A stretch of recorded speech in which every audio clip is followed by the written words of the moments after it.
Hey, this is Johnny Levy.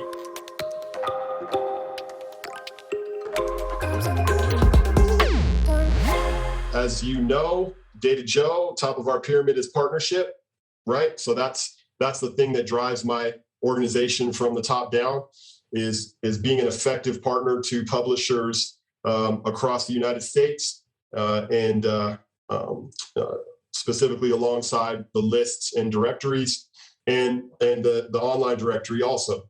And so joining me today, I've got Adam McDonald, who is one of the I guess you might say, the stars of the show. This is a person who's had incredible success selling online directories. This is a person who's got more experience than anyone on how to create that success. And so I'm going to ask him a couple questions. This will be an interview where the purpose of it is to give publishers tools for how to be maximally effective with your online directories. So Adam, I'm going to go ahead and pass it to you, and I'd love if you just tell a little bit about yourself.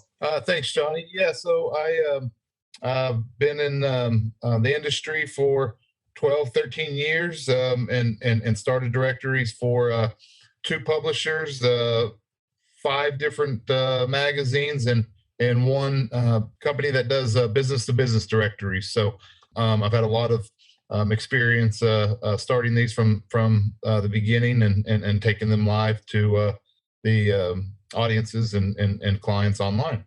Awesome. And so to get to know you a little better, tell me something you're passionate about. What's the passion that drives you? Because personal, professional, that tends to overlap. So what's the passion that drives you? Connecting people has always been a passion. I think that's been personal and professional. Tell me a little bit more about that. Connecting people. Like, how does that play out? Everything from the way I've gone about my personal relationships, or I've also found some of those same things in the professional relationships, and also listening to your peers and your colleagues and your friends, and being able to sometimes help better their situation by putting them in touch with people that would be a benefit to whatever that situation might be. And can you tell me? And again, I tend to spend maybe more time than the average person in this realm of connection and in this realm of kind of understanding your story a little better. But that's because for our company, partnership is so important. And then for me personally, it's funny that you say that. My superpower is also connection. That's my passion is connecting with people and hearing their stories. So I'd love to know an influence in your life, somebody who's influenced you. You don't think, when you get to this age, you have one person that influenced you, but there's been many. But I think one of the earlier influences in my life, you could go back and find father and mother, and then obviously outside of that, some of the coaches and teachers and people in the church I've had in my life, just a community to raise an individual and put them in the right direction, I believe. I would love it if you could really kind of give a sense for what you consider your greatest achievement, specifically in the online directory space, and quantify that a little bit for us if you can. My greatest achievement has been being a father and a dad. My professional achievement, I'd say, the online directory was something. I won't go into my complete background, but before I started the online directory for the first publisher in Dallas, at D Magazine, I was staffing physicians, right? So I was on the phone talking with doctors quite a bit, and they came up with the idea of this directory, and we'll talk more about it, I know, as we go down the line of questions. But just turning something from an idea into something that benefited the entire city and community, the business, the readers, the advertisers. There's just a lot of really good things that a directory can bring to a city and to a publisher. And we didn't know that in 2008 or 9 when, whenever we started launching this. It was a good thought and maybe a new revenue stream, but it grew into something that we could all be proud of. And whenever I left there, they made a little faux magazine cover, and it was funny. They called me a pioneer. So that might be the word you're looking for earlier. I don't consider myself an all-star. I'm just a sales guy, but I was kind of a pioneer. We both kind of took a gamble on this thing because nobody had given us a blueprint, and so that's been really rewarding. All right, so then jumping into it, I'm going to start with a question, and the question is why online directories? So this is for publishers who are thinking, well, maybe I'll do it, maybe I won't, right? But I remember early on, I asked you that question. I said, all right, well, some publishers really aren't sure they even want to do this. How would I go about, addressing that with people that don't even think they need to do it? And you said, well, they have to do it. And I believe that. Sometimes when we're in this business, sometimes we're too close to that business. That seems a little brazen, if you will. But the reason I say you have to is because look, people look to you for lifestyle choices and recommendations and guides throughout the year for all kinds of things. This is a perfect opportunity just to have a resource guide and all kinds of things that people already look for you to those recommendations about in your community. So having a place where it's a moving, living, breathing thing that not only can assist the readers who are looking to you for those choices, but it assists the traffic to your websites, tangible things. It assists for the advertisers. This is a minimal risk ROI situation for them that keeps them up year round. So when we can go down the list of benefits, but it's just to me it's a no-brainer after seeing it being successful at the level that we did with ours.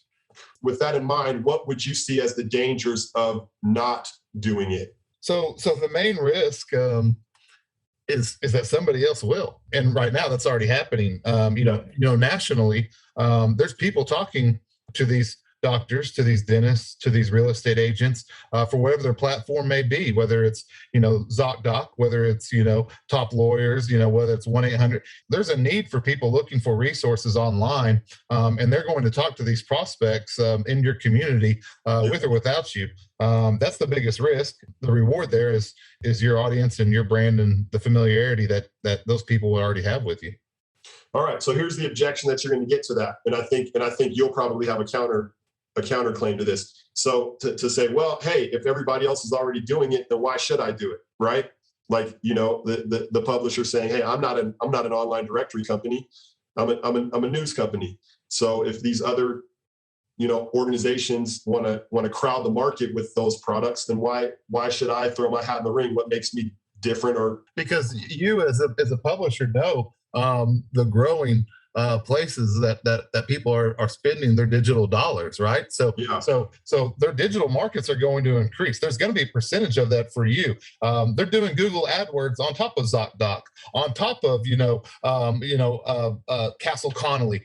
These people are already building these directories for your audience, but your audience trusts you. The marketing budgets for digital dollars aren't going down in any year in the future. So there's always going to be opportunity for this until somebody else does it for you.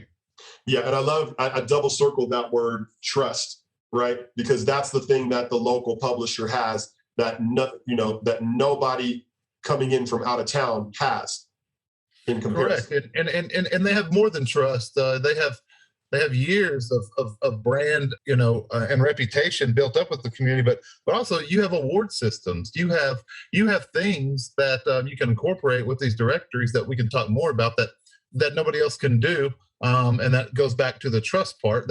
Sometimes they're going to trust those award winners that you hand out. They're going to trust your top restaurant recommendations, and yes. all of that is going to be visible year round. I love that. The more that I've dug into directory and begun to understand the model, and the more I've picked your brain and other people's brains, and then even been involved in this really intense iterative process of creating an online directory from scratch, right? Which we've had to do, and which, I believe we've done excellently.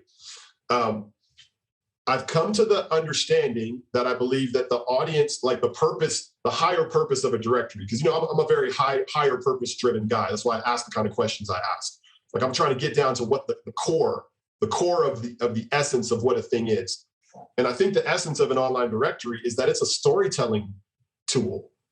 I think that's what it is. I think it's a storytelling tool. Which would mean that the enhanced listing of the doctor saying, I want to tell my story. I want to be a human, right? Like I want people to know me, know my accomplishments, be able to find more about who I am and what I do. I think that's the greatest service that can be done through the directory is to that storyteller. And then obviously you've got the listings. You definitely want to be good to the listing participants because you want them to participate and have a positive interaction.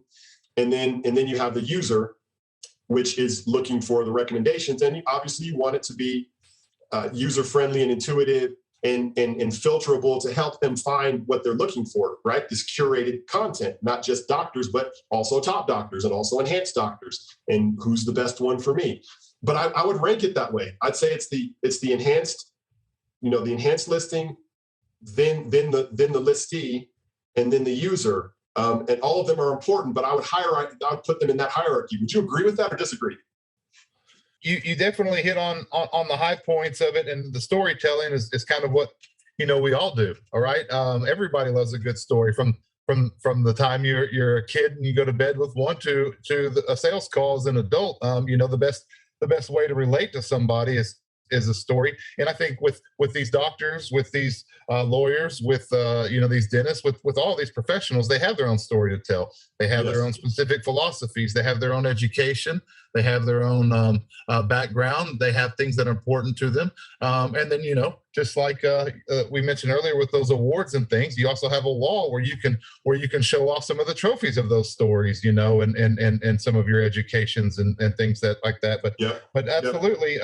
I think that's hitting it right there on the head, and mostly it's such a good team win for everyone. And when I say it's a team win, it benefits everybody. It benefits the reader, it benefits the advertiser, it benefits the publisher. There's just a lot of good that is sustainable and relatable and makes monetary sense for everybody involved, and there's benefits to the end user more so than they even realize until you've got it up and running, and you really see when it makes sense. Yeah, man. And you know what? I think I'm just gonna give an example of that, right? So because this idea of storytelling and it being a win, I'm gonna go ahead and share my screen real quick.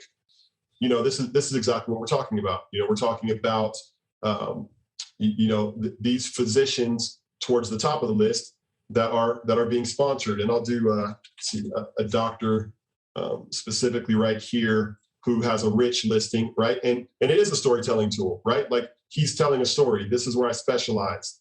This is my history, right? So he's been winning top doc since 2008. Like what better authority can you put behind your name than to say, yeah, I've been winning, I've been nominated as a top doc by my peers, for over a decade, right? And then we've got image information. So it's telling. We're trying to tell a story. We're trying to prepare or give the physician or the lawyer or whoever an opportunity to tell their story through images, through historical information, through links, through contact information, through body copy, right? Where they can say whatever they want to humanize themselves for the audience. And then additional image and even video, right? We can throw video into this thing, which is popular as well.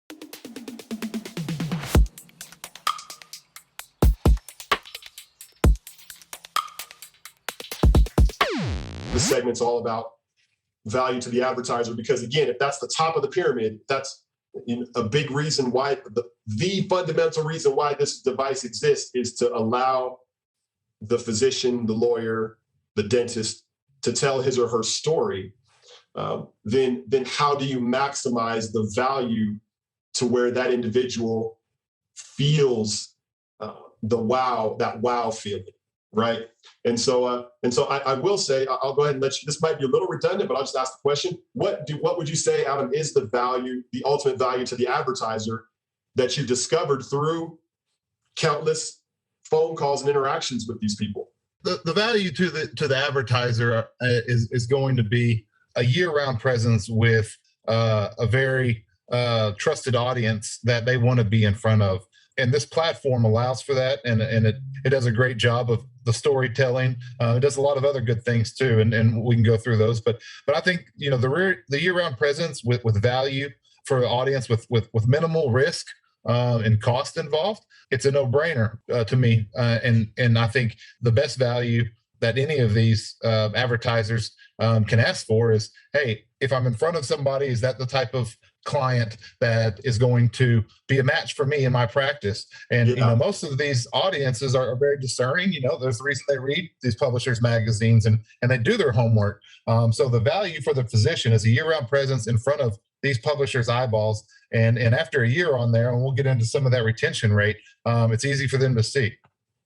No, that's really good. That actually is a great segue into the next question, because you said the value has to do with the trust of the brand. So I circled these words: trust, year round, right? So it's not just, the benefit is, you're going to be exposed to our audience for a year.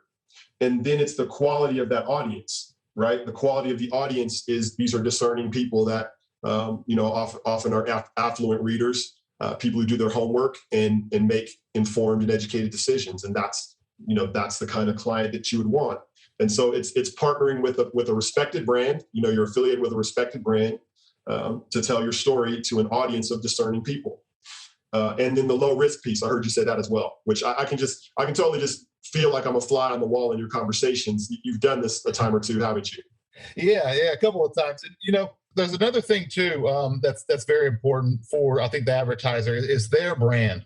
And you just, Johnny, when you showed it's their brand matched with your brand, because you're going to see some national competitors. If you venture onto ZocDoc or one of these other platforms, everyone looks the same and their profiles are the same. When we just looked at that profile that's on the Phoenix magazine, we know what hospital or what practice that doctor's affiliated with. We know about those individual awards. So not only, is it a value with the eyeballs, it's also a value to be able to promote your brand and stand out differently and matched up with the brand from your local publisher as well.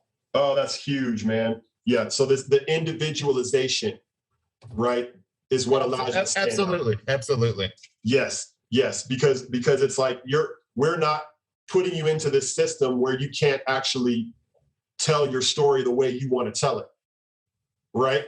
Like that flexibility you've kind of drilled into me is essential for this to work. Yeah, there's going to be, if you go to, again, go look at ZocDoc or some of these national ones and type in a primary care physician, you're going to see that you can tell what practice that they're from locally next to you or hospital. All of that is going to be something that can really stand out with the directories and things that are important to that professional. And so, and that actually leads me right into, I had somebody the other day, we were talking about directory and they were saying, well, our site doesn't get a lot of traffic. And so we don't think this will work because we don't get a lot of traffic. And I told them, people are looking for traffic. They go to Google. They should go to Google and not go to you. They're not going to you for traffic per se. Traffic matters, but they're not going to you for traffic. They're going to you for an affluent audience of discerning readers and to be affiliated with a brand that's respected and trusted in the community. And that's not Google, that's you. So I encourage them, you don't sell this thing based on traffic. Now, what would you say to that? Because I felt like I was to some degree like giving them a little bit of Adam coming out of my, like Adam's words coming out of my mouth. so that's true, and you can't promise traffic when you start this up, but you can promise them, who your audience is. If it's priced right, no, you don't need traffic. If you price it right and your audience is strong, they're going to see the ROI. I think in most markets, and we can talk about that, but if you did $100 a month or something like that, where it's $1,200 for the year, capturing a patient or two, a client or two, you've already got your money back. By the way, and you're going to be up the entire year. So a lot of people will be able to see the value in that. And the traffic we found after we became very much established and became the referral source online, the traffic will come too. Yes. And I'm going to reassure the viewer here, because they heard you refer to a couple things where you're starting to get into numbers and pricing and things like that. And I'm sure the ears are perking up and saying, okay, I want more of that meat. And we're going to get into that in the next section. The next section will be the model. And that's where we'll talk about those specific strategies for pricing and how much you collect up front and all those kinds of things. We're going to get into that. But for now, we're still more in the realm of advertiser value and the things. And let me ask you this. So Adam, in your experience with the people that you sold to, what were some of the things that they seemed to attach to the most and that they liked the most? Was it that they, I get my picture to show up there? Was it, I like to have links to my social media? Like, so all of that, but also, we welcome them on our social media. There's some added value there. They love the links. Being able to be searchable by keywords and ailments and things is a big plus. And then those add-ins, like we talked about, you want to make it a program. When I say add-ins, it's added value to it, but like they love seeing their names. They like being published. So yeah, I would say you've got to support the online product with some of those print house ads. It brings program awareness. It also will help with some inbound leads. There's a lot of things that when you're going to have these online web profiles up for the entire year, there's going to be a program that's built around it. And if you do it right and include some of those things like a social media announcement or publishing their name in some of your print ads, it goes a long way with your new advertiser. Now, you're going to talk about that more later too. You just mentioned two ways that are outside of the directory to give additional value. And one of them, you said social media campaigns, social media outreach. And then the other was printing their names in the directories. But yeah, what are the ways that you found where you can increase advertiser value, both within the enhanced profile and outside of the advanced profile? And feel free to go into detail. Yeah, so I think I just touched on those a little bit, but yeah, the ways that you can increase the added value, I say, and also and help increase your traffic, and you're going to need, some of that awareness when you're coming out of the gate is do, house ads. I would recommend doing them for not only the advertiser, need a doctor we can help. We would sign up, whoever that we could within a month or two. And then, we're going to publish those names and put them out there, maybe once a quarter or every other month or whatever your schedule and your cadence looks like. But you also want to have house ads to the reader and let them know that they can find all their favorite restaurants and doctors and dentists and private schools and all those things that you'll jump into the directories online. So you're going to have two opportunities there. And then, we would welcome them to the program, through a social media ad, or if that's a specialty, you can do that as well. Check out these plastic surgeons, during the New Year's in January, and you can link to them. So there's a lot of things that they really liked with that.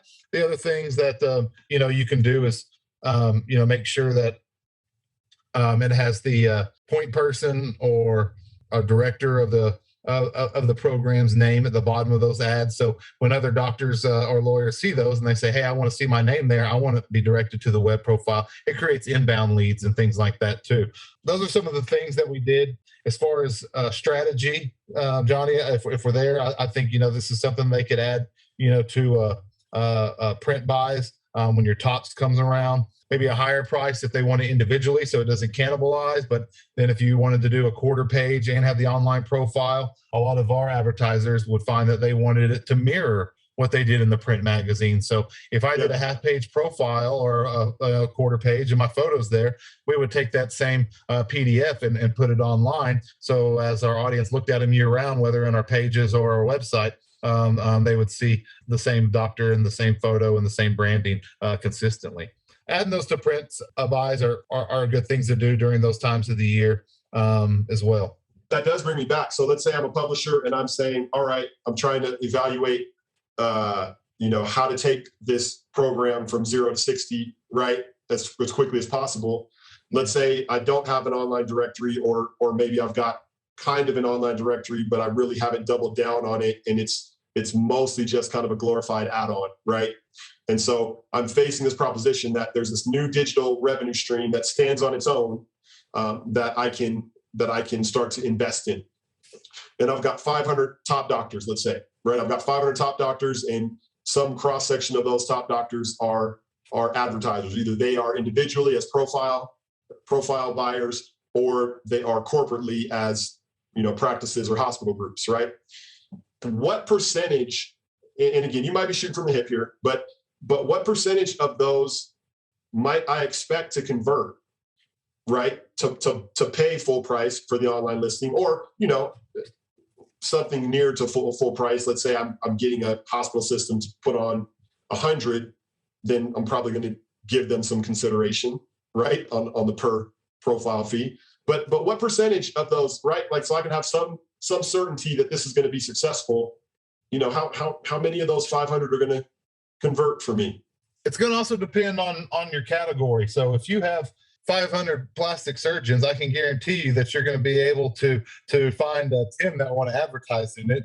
If you have 500 radiologists, you might not, because some of those surgeries are only going to be set up elective. So you're going to find in these medical and dental and legal categories that there's going to be certain categories that are going to just make sense universally, and you can count on those to produce. And on the second part, whether you say corporately or individually, so I would highly recommend that you always sell these individually, and your highest opportunity is going to be with those who already know your brand or have won an award. But if you sell one listing, let's just say at $1,000 to ABC Plastic Surgery, and Yes. they have 5 doctors in there, then you just missed the opportunity at 5,000 doctors. Now, I would tier it down by participation. If you had 2 best doctors in there, but there's still 3 others that want to participate, those are 5 different stories to tell, 5 different headshots, 5 stories. Right. And 2 of those plastic surgeons might specialize in rhinoplasty, and then the other 2 might specialize in a tummy tuck. Okay, so they do need to tell their own story. So I would definitely go against selling these to groups and companies overall in the medical and legal space, and focus primarily on the individual. And then from there, that's when you can really start looking at the numbers on what you can convert. And I would look, say, if you had in family law, if you had 100 local family lawyers, if you had 20 of those that were tops, you can probably convert a third of those. And if they have a couple of partners that want to be interested, and you can start doing the numbers on those. But they're just going to make specialties and practice areas that will always make sense, that you can almost certainly count on participation, because those are also the highest payers of advertising to your Google AdWords and those other ones that you're already competing with nationally if you haven't entered the digital online directory arena. All right, so I'm gonna highlight that point, because strategically that's very important. Online directory isn't just a storytelling advice or a storytelling device. It's a place for individuals to tell their story. Yeah, that's everything. Not large corporations. This is for individuals to tell their story. So there's an overview. There's an overview if you want to do that. Yes. And that's different. So if Baylor, or just say, if ABC Hospital says, I'm going to sign up 50 doctors, and they want to place them strategically over 5 different specialties and put 10 different doctors in those, that's great. Yes. Guess what I'll do? I'll highlight their hospital, maybe complimentary, and have a new section called our hospitals, clinics, and groups, where we can list all of those. Yes. But it's never going to get the same amount of traffic. It doesn't have the awards capabilities. Yes. It doesn't have, all the hospitals can have every keyword in there, but you're not looking at individuals that are actually participating in those procedures and in those trials and in those specialties. So yeah. So they never get an aggregate opportunity at the expense of an individual opportunity. I totally hear what you're saying. Like, you can do it, but you're just going to leave a lot of money on the table. Well, don't do it. I mean, you're saying don't do it. And I think I wouldn't do it. Double down on that. Think about it this way. The directories are also going to open up inventory and opportunities for those same ones that you didn't have before. So on a landing page to your best doctors, that's a great place for a hospital to put a banner ad or a roadblock ad. Yes. Or if you go to the personal injury section, that's a great place in a lawyer directory for a pain management doctor Yes. or clinic to put a banner or a roadblock ad and to advertise through some of these directories. Yes. So there's opportunities for that that will create inventory that you didn't have just by purchasing and participating in the directory system. But you've told me that when a group comes to you and says, "Hey, we want to do this banner on top of this section," you would tell them, "No, that's only available to people who have purchased individual enhanced listings."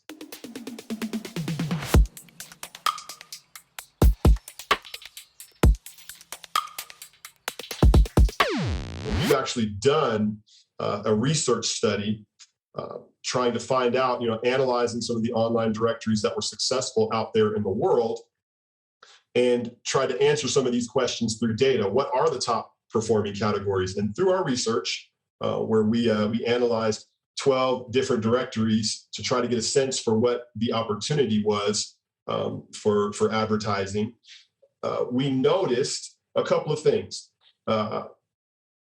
We found that the following medical specialties performed at the following rates. Highest was orthopedic surgery. Then we had family medicine, based on our study, cardiology, plastic surgery, internal medicine, sports medicine.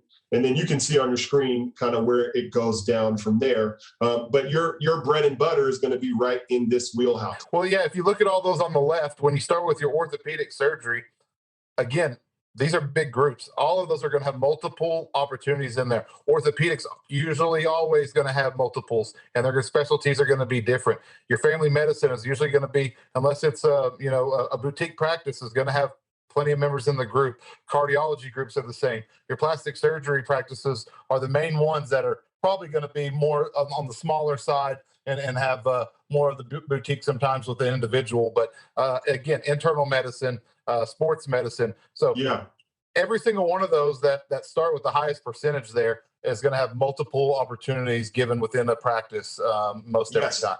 And so you're emphasizing the individual first approach. Right, because that individual will also be the one that has the award. And again, ABC Orthopedics, it doesn't win top doctor. Dr. Smith within ABC Orthopedics and his peer are the ones that win it. And with the directories platform, we have an opportunity to showcase that, and then also their individual stories. So I'm leaving this on screen just so that people get an opportunity to kind of take that in, because this is your playbook for knowing who to attack and who to prioritize and where most of your revenue is going to come from. Let me ask you this question, Adam. Would it be reasonable, like I'm that publisher who has a top docs list of 500 people? It's pretty successful. I don't have really an online component to speak of. Do you think it's reasonable for me to think that I could convert 10% of those 500 doctors into full price individual online enhanced listings? Yeah, I don't think getting 50 out of 500 is a ridiculous goal. But I'll also say this too, that I found over the years of doing it would be a trickle down if we had a really good list of top doctors in our best issues, and they had a good advertising section that year. We would definitely feel it on the online side too. Another thing with the online opportunity is that since they're up for the entire year, and they can search by years and best. If one of those doctors that won in 2021 that was enrolled and maybe didn't win in 2022, they might still be able to stay online and choose to stay online. If they didn't win in the print publication, you're never going to get that revenue again. Where they can still search for 2021 award winners or yes, still hold that value online, throughout the year outside of just their winning year. Well, right, because the way our directory works, once a top doc, always a top doc, right? So they don't necessarily have to be a winner this year to have identification that they're a top doc. So it's almost like they've entered this kind of hall of fame to some degree that they can continue to leverage to add power and authority to the story that they're telling.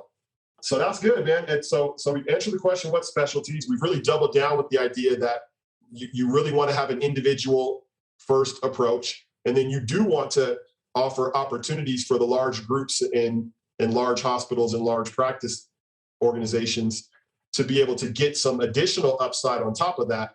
But you want them to be forced to come to the table on behalf of helping individuals tell their story, because that's the goal of the directory.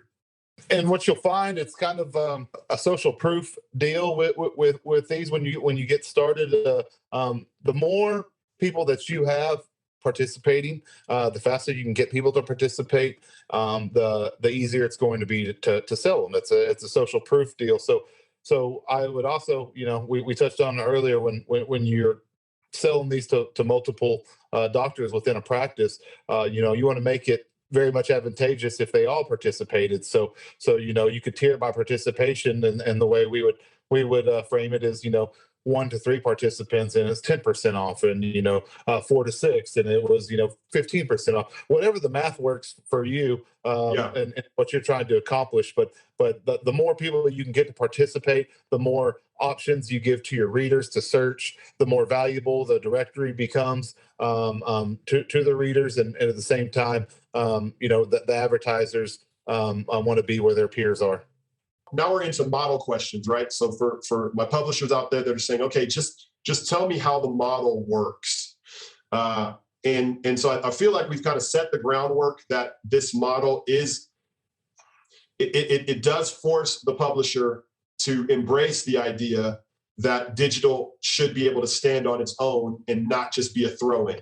And so I feel like we've established that, and that's essential for this model to work to the degree that you've seen it work. Now, can you tell us a little bit about the mechanics of the model, right? So how do we collect payment? Do we collect it on a monthly rate? Do we collect it up front? Start getting into those kind of mechanics, like what the pricing is. And I'm happy to fill in here too, because I've got some things to contribute here too, but I'll let you start. I'll start with your contract and your service agreement. I always would recommend that you do a 1-year service agreement, and this will make sense to you, even though you're going to sell them monthly. How many can you sell in January? And then we'll just say if you sold 10 in January of 2022, and then when January 2023 comes around, you have 10 that are up for renewal. If you do these quarterly, if you do these 6 months, things like that, you're going to be working just as hard trying to keep them, and the contract is going to be coming up for renewal faster than they can see the benefits. And the benefits will also come. You'll see a spike in traffic during different times of the year for different specialties. Your allergy doctors are going to be probably searched at different times, and your plastic surgeons will be searched. They'll be different times than your dentist will be searched. And all of those spike at different times of the year when you publish those tops lists. So I will say that 1-year service agreements are the way to go. If you want to start with just say $100 a month, I think that's a good place to go. That's roughly $3 a day. So $100 a month, if you can get the client to pay up front, that's easiest, and I would say recommended. But sometimes if you have multiples enroll within a practice and you get a bigger contract, they might want to space it out over a quarter per year and pay it in chunks. Or if it's a dentist that's just starting out and maybe he's not even a tops, but hey, new to the community, but $1,200 over the course of a year isn't a big gamble. But I've only got a $5,000 marketing budget for my first year. Well, then I'd give them the opportunity of paying that even monthly, because again, we see about a 70 to 80% renewal on these.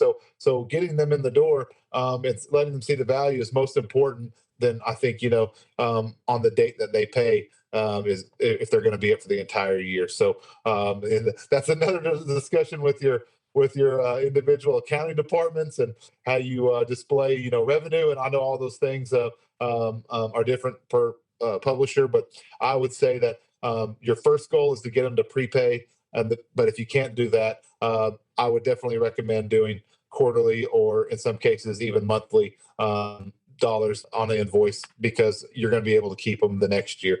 On your marketing materials, I would say always show the monthly price on there, because that's going to get their attention. They're going to think that there's probably an opportunity to do it monthly, and people just can stomach when they look at something that says $99 a month, more than saying something with a comma that says $1,200 for the year, whatever it may be.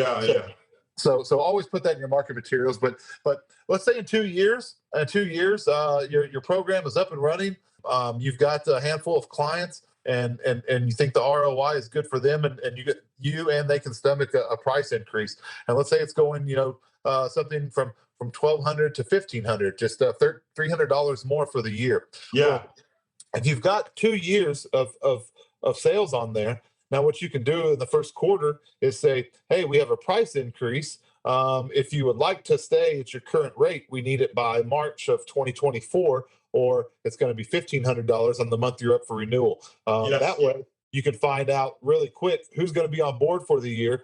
you can get cash flow in earlier in the year, and then that also free up your sales rep to go after more new business throughout the rest of the year, because they won't be necessarily working each month on renewals that may have already gone ahead and jumped on that opportunity and renewed at the beginning of the year, even though their date for contract may have come up later in June or July. So that gives you an opportunity to raise the price, but then also renew them all at once and get a chunk of capital 2 or 3 years in. Yeah, absolutely love that. Yeah, and just highlighting, and actually, I'm gonna amend that and confirm it. Like other people that I've talked to have also said you really need to double down on annualized upfront, right? Because it simplifies everything for everyone. If you're charging an annual contract and you're collecting upfront. And that works best that way, but also, Edge cases. You'll have some edge cases. Yeah. and sometimes, with credit cards, there's a fee each time for a charge. So there's little things, that would add up if you had a whole bunch that were monthly too. But yeah, it definitely makes it easier. And I'd always position it, if they ask if they could play monthly or if they ask if they could pay quarterly, I would say generally these are prepaid contracts, and that's what your peers have done. We would be happy to work something out for you if possible, and I can talk to our accounting department to see what your options are there. But generally, you want these to be paid in full. That's right. Yeah, that's great. And then I heard you throw out a number. You said 70% renewal rate. Can you elaborate on that? That's just what we found from the first 5 years when I launched it at the publication in Dallas. It would fluctuate, from 78 to 72, but we'd always hang right around 70 or 80%, depending on the year, and kept that for quite a bit of time. At any given year, we had over 500 doctors advertising. That's something that can be built over time. And then again, if you had 10, in each month, and you did that for 2 years, and so let's say you had 20 that you had in January, and you kept 80. You kept 80% of them, right? So now that's 8 and 8. So now you've got 16 on there, and then you add another 10 to that. So you can see how each month you would be looking at a higher number as you projected revenue and projected enrollees for each year. Yeah, that's amazing. And then I'm going to also just to quantify this. You're recommending that people charge between $1,200 for that annual contract, and the highest you've seen is like $2,400, right? So at these larger markets, or maybe these more mature products, you can start creeping that price up. But we're talking about somewhere between $1,200 a year and $2,400 a year, correct?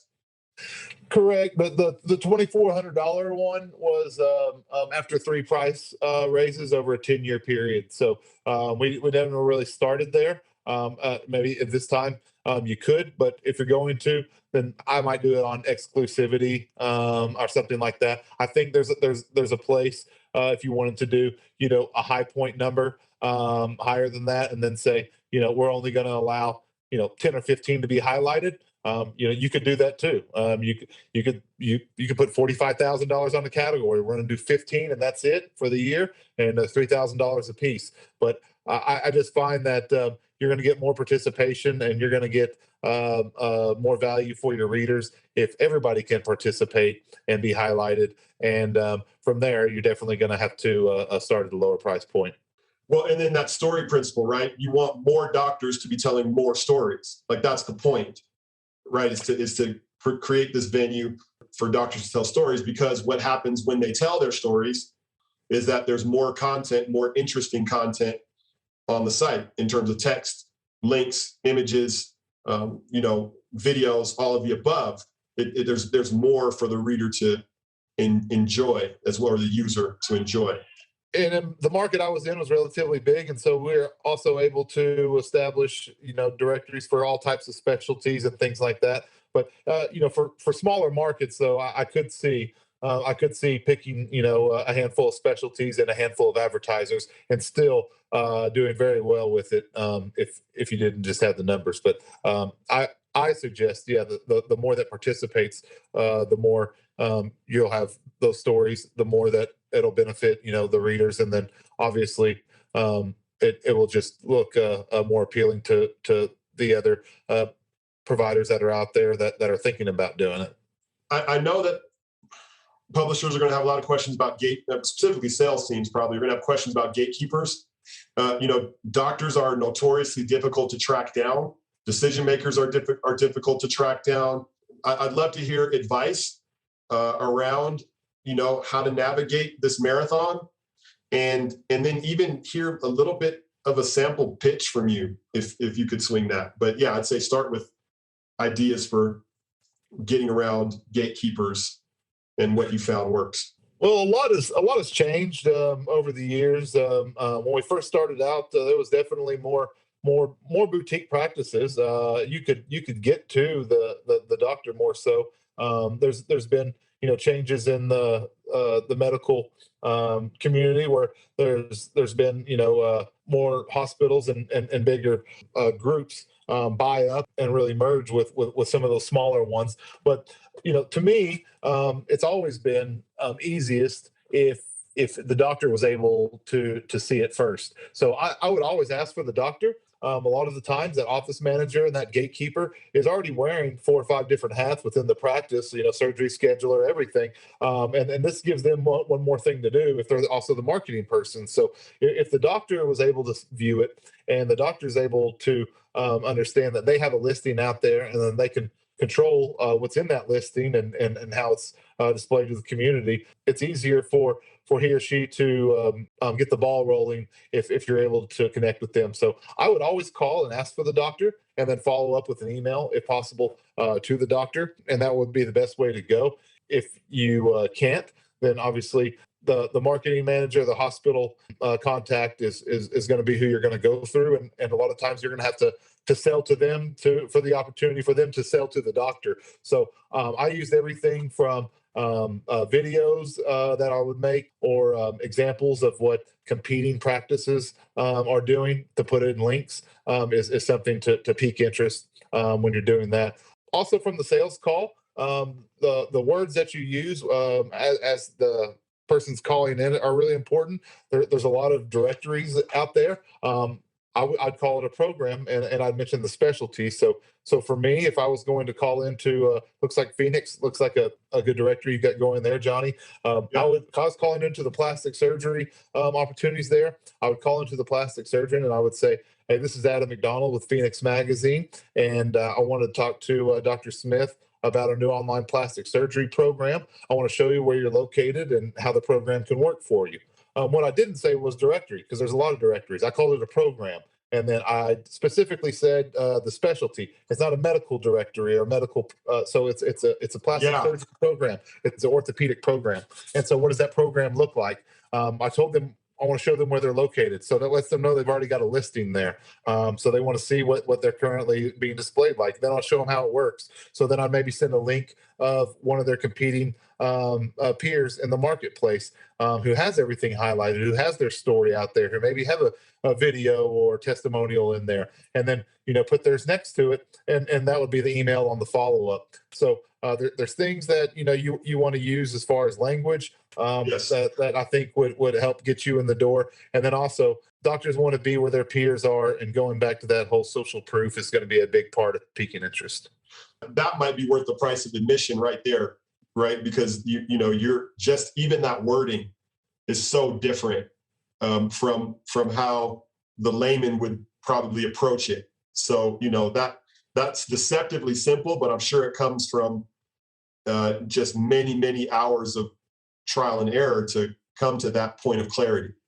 And trust me, there's been a lot of different things that we tried, and there's been other reps that have had some success with other things, but they'll find their own way. But what worked for me, I think, just made sense to the person on the other end of the phone, and that's kind of keeping it simple, and also being specific to what their specialty is and what they're involved in on that opening line. And you don't want to be just another directory, another national list, something like that would immediately be a turnoff, most likely.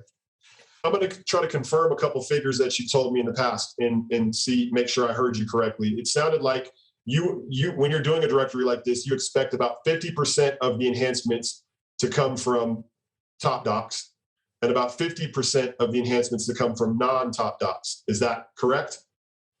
Yeah, unless you make a list of just only tops, which I mean you can do.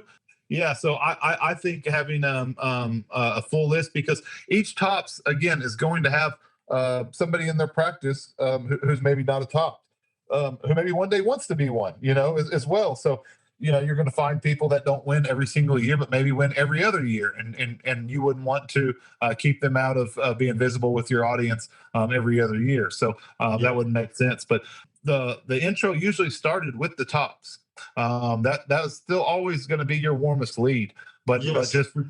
just remember when you're talking to that doctor, there's a reason that they're a tops. They probably are going to be seen in their local communities. A lot of times these are voted by their peers, so they're probably going to be one of the partners in the law firms or the groups and things like that. But there are other people that are in their practice that are going to be looking for that same visibility, or Yes. have a different skill set, or are going to be interested in growing their practice if they're new to the community. So those numbers are correct. I'd say it was about 50-50 in that 500 that we'd have. I'd say anywhere from 200 to 300 at any given time were tops, and the others were not.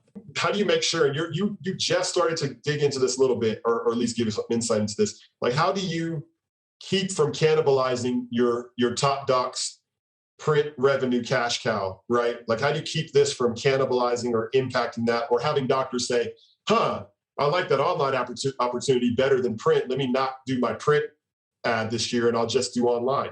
There's two things there. I think one, you can package it with the print, and they could get a discount price, and they'll see the value in that, because we know that those print Best Doctors and Top Doctors publications are valuable to the readers year round. But the online supplement can contain some of that same information, and actually more information. I know, on a quarter page print, how many words of copy do you get? We allow 400 words of copy on the individual web profile, and we let them update and change that throughout the year. It's not static. If you explain that to them, and obviously I think the best campaigns have print and online. So one, you can discount the online portion if they do the print, and then maybe it stands alone if they decide not to at a higher price point do both. With the opportunity of online, you can also make sure that they stay up, in those years that they didn't win a tops, as we discussed before. And then didn't you also coordinate your sales attempts? Now this is kind of specific to how you did it, because you really were overseeing just the online directory enhancement sales as its own entity, right? And so you were the point of contact for if some of those positive requests came in from some of your colleagues who were selling primarily print, then you would be kind of the point of contact to get those facilitated, right? But didn't you coordinate or avoid selling certain categories during certain times of year in order to make sure that you weren't providing competition? Well, we didn't want to provide confusion, was what we didn't want to do. This was always an opportunity. The online is always an opportunity during that selling time for print, but the print product is going to be the main focus there. So the print reps would make sure that the doctors or dentist or lawyer knew about the opportunity, and if they did participate, I would follow up after the publishing of the issue, and let them know of the online supplement for year-round highlight if they didn't, or if they're interested in both, we would partner up. But I would also find there's a good feeling when that magazine is published and it's out there for everybody involved. But for the doctors, when they hold it in their hands, there's going to be a high that they get for the next month. That is a great time for a rep to follow up during that time and say, we would love for that same profile to be highlighted online for the rest of the year too. And you can use this link in your Facebook page, and you can use this on your web pages and things like that too, where that people can see this year round. So I would wait at certain times. If they were selling Best Doctors, I might be really focusing on the dentist during that point, or when it's lawyers, I might be focusing on the doctors. That way, we're not crossing up the opportunities and the phone calls where it overwhelms a potential client. But at the same time, we would partner this together when it made sense. And every single doctor or dentist or lawyer that won would get a follow-up after the issue was out, because sometimes you would find they would be so happy that, Adam, I didn't get to make the photo shoot because there was an emergency that came up and I didn't get to participate in the print issue. Thank you for bringing this back up. Or, hey, the print issue has been so great. We've got so many compliments. Yes, I'd like to see this, online. Or they say, you know what, and you'll hear this too. I don't do print anymore. I have a budget and it's all digital and I can track it and I can market it. And yeah, I would rather do this than print. And that's going to be an option that you're not going to have available too, whereas you would miss them altogether if you didn't have an online directory. Right. No, that's amazing. I have many more questions, but I think, you said 12, 12:15 my time, 1:15 your time was the cutoff. But I just want to tell you how much I appreciate hearing your wisdom and your willingness to share your wisdom with some of my partners. They're gonna really value this, and I value it. No problem, Johnny. I think you've got a great product, and I think it makes a lot of sense for the people that dare to venture there. And I'm happy to leave you with some advice for those publishers. It's a gamble, but I know it works. There's a need in your market, and you guys can be the answer. So if there's any advice, I would say give it a go, and you'll be surprised how quick your audience responds. Thanks again, Adam. You have a wonderful day. Take care. All right, you too. Bye-bye. Bye.